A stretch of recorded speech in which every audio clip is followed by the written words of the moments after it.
Adam, will Tim play this week, or has he come from his corgi? No, he should be right. Yeah, we got training today, but he put up surprisingly well. So we're quite worried throughout the game whether he's going to see the game out. But no, he's put up well, so he should be fine.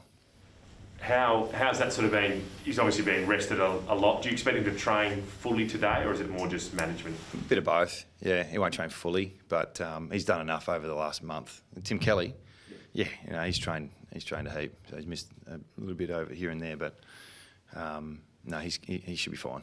In terms of the ruck situation, Callum Jamieson, is he any chance? Yeah, he is. He's just had a big year, so. That happens with young players, in particular key position players as well. So we just got to look after him the right way.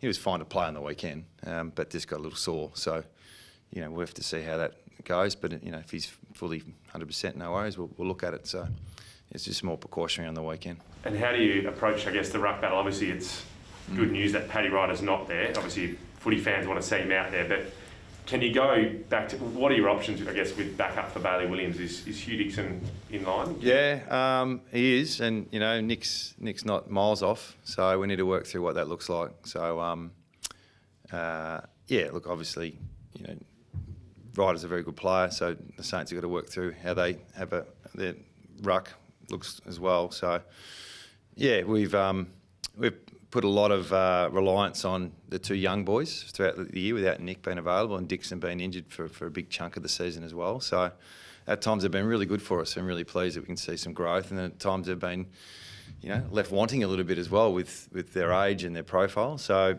yeah, that's something we're working through. Hopefully it pays us back in years to come. In terms of Nick, is there any thought or upside you feel of just putting him out for the rest of the season, getting him fit, healthy, letting that body fully recover for next year?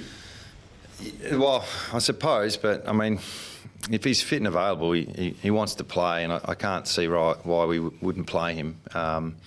We wouldn't put him at any risk if that's the question you're asking. So we're not hanging anyone out in terms of injury types, and in particular, players like Nick who've battle weary. So we'll make the right call for him, but we're not packing up and going home right now. There's still 5 rounds to go, and if these guys are available, in particular Nick and Elliot Yeo, I think it's good for them to play. With Nick, was it an extension of the knee injury he had earlier? Was it? No, it was the other knee, so just a knock. So nothing significant, but enough to suggest he laboured in that Carlton game and needed a week off. So he's not far off. If he's not this week, then it's probably next week. And is Willie Rioli back in Perth? And if so, no, still working through all that and giving him as much time as he needs. Just on Nick, obviously disappointing season in terms of output, only been able to play I think a handful of games, but how do you get, what sort of extent do you look into things next year to try and make sure you can get his body right to hopefully seeing out playing more games than he's been able to do recently? Well, recently he's played almost every game up until this year. He's won the last 2 best and fairest, so he's had a pretty good couple of years. So, but this year, he's been unavailable. So he's had a knock in round 4, put him out for 12 weeks, and then obviously knock on the weekend 2 weeks ago. So he's been pretty resilient. I know he's been up and down throughout his career with those knees. But, we know what his best looks like. We know what the best prep looks like for him. So we need to get back to that as quick as we can. We've missed him, obviously, this year. And we think he's still got some good footy left. It's hard with match conditioning if you're not there and your body's not able. Does he need to lose any weight at all going forward in terms of trying to make the most out of the jump, get that spark back, make all that, or you feel he can just... It was pretty good 2 weeks ago against the Tigers.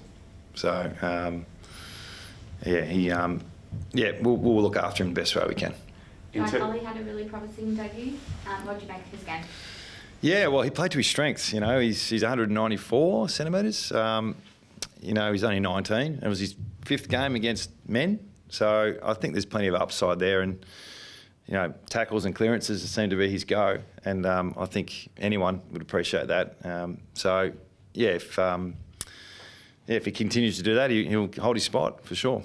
Playing him on Jai Newcombe, was that an idea of just him following in his footsteps a bit, or was that just a... No, he just fell onto him at stages. So, there's some pretty talented midfielders at St Kilda as well. So we'll see how he goes. If we give him a role, or just let him play. But the first game, we just let him play. He went forward a little bit as well, and he probably only played 80 minutes.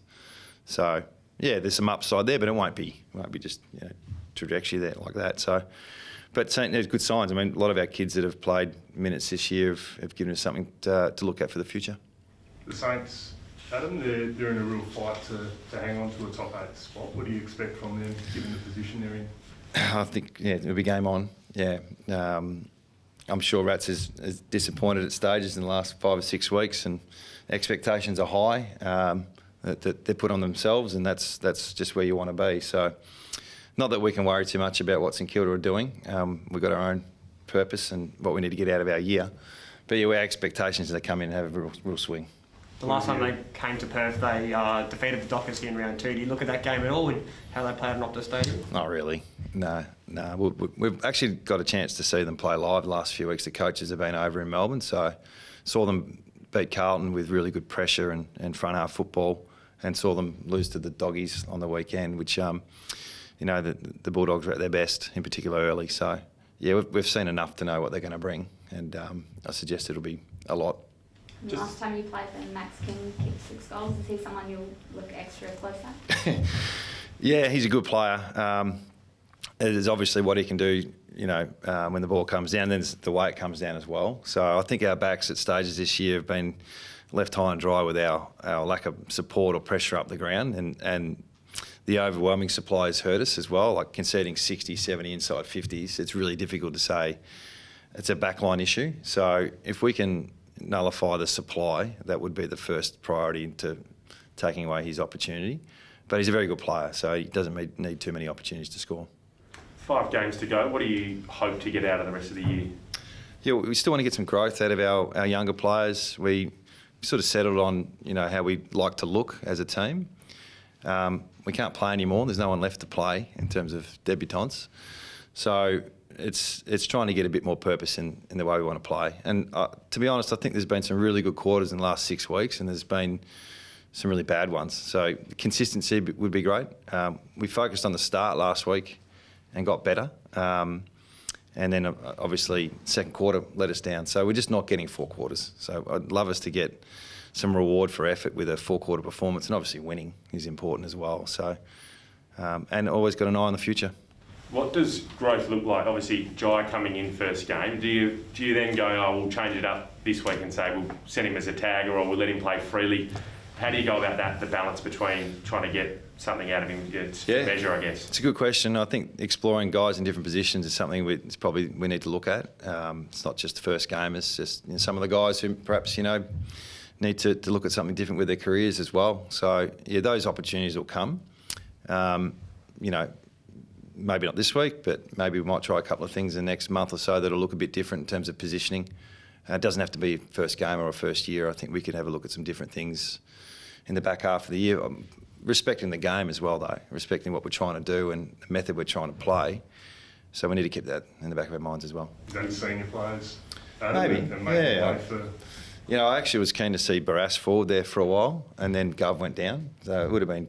We actually started to train him up a bit for it, and then unfortunately we lost a few more soldiers. So our hands are tied a little bit, but we'll try a couple of things. How about some of your senior midfielders? It's a consideration to put them in different roles to make way for younger guys? Yeah, maybe not to make way for younger guys, because most of them are, if they deserve to play, they are. It's probably more, can we explore them in a different role to see what it looks like?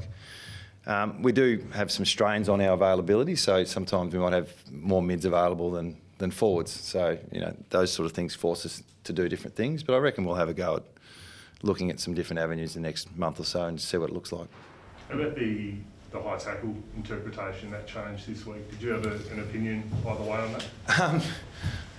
I think it's heading towards the right call. I was watching an under-12s game a few years ago with my son, and the boys are trying to do it, trying to milk it a little bit. And I was thinking, they're picking that up from us. So, and we weren't coaching it. I'm sure none of the coaches do. But if it's a way to get a free kick and you can exploit the rules, then it's the way to go. So when your kids start doing it and putting themselves at risk for the sake of a free kick, you sort of don't want that to trickle down. So I can see why the AFL are making a bit of a call on things, and I don't think it's the worst call. You're not coaching it, but do you still address it with your players, given that? Not really. No. what would be good is the consistency of the free kick. If someone attempts it and prior opportunity's gone and there's a free kick paid, then it'll clean itself up real quick. Just back on the Saints, they released a video of Brett Ratten addressing the group after the match. It was quite curious. He talked about them losing respect that day. As the opposition team now facing them, what are you expecting from them in terms of just their hunt and their hunger and things like that? Well, their season's on the line, so we're expecting them to be pretty fierce. Yeah, so I saw that vision. Yeah, that coaches go through that, teams go through it.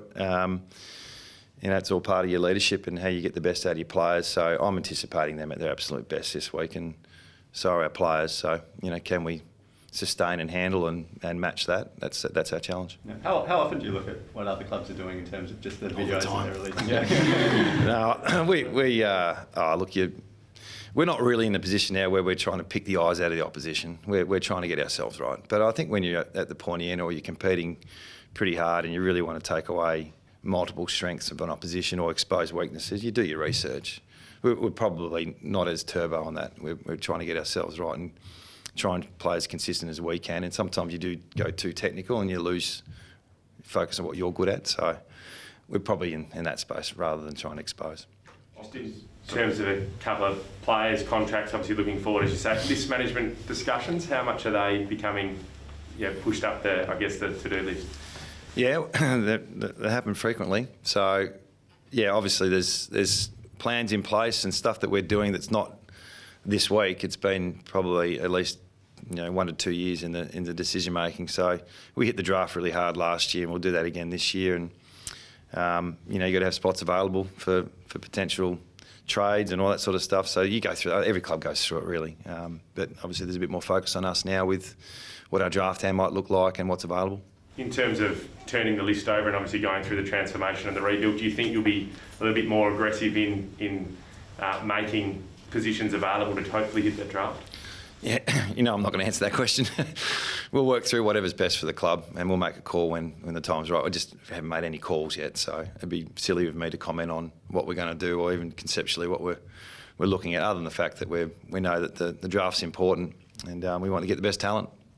And in the last, I guess there's only 5 games to go, but do you look at that and see, if we can see improvement in 5 games, someone might retain a spot on the list, or is it more... that happens, absolutely. Yeah, that happens all the time. That doesn't have to be in our position. I think everyone's looking at their list and decisions get made at certain points of the year, and, players that are playing for their careers step up and produce something that's worth looking at, and some players go the other way. So that all happens. It's really important, though, we focus on us as a collective, though. If your players start playing for their careers, and maybe not for the best thing for the team. So I'm focusing on that at the moment. Optus is going to take a battering this weekend with the soccer tomorrow and Saturday, and it's going to rain. Do you have any concerns about the surface for Sunday? Not really. I mean, if it's wet and slippery, we're just got to adjust. So, there's not much you can do. We'd probably rather a softer ground than a harder ground with their current situation, but they're doing a really good job to get the best out of the ground, and some areas of that ground are really hard to dry out. So we respect the fact that it's a tough call and hosting other events as well. Really can't control that, so we're fine with the ground. And there's 2 more home games at Optus Stadium for you. Is there extra kind of emphasis on getting 4 points in those games rather than the treble? It's probably more the crowd and getting them, some entertainment and getting some reward for turning up. I mean, I think we had 43,000 turn up last time we played. And for a team that's 17th on the ladder, trying to make ourselves as competitive as we can so we can give them something to at least talk about on the way home. There's some growth there. But we're trying to reward our fans for turning up. That's our home game focus, really. And the electric crowd that we do get is something we never take for granted. So, home ground's important for that. And how much notice do you take of North Melbourne winning on the weekend and obviously levelling you guys at the bottom of the ladder? No, not a lot. No, it's well done on them for doing it. Obviously, backs against the wall, went through a lot that week, and we've just got to worry about us, and what we can get out of the next 5 weeks.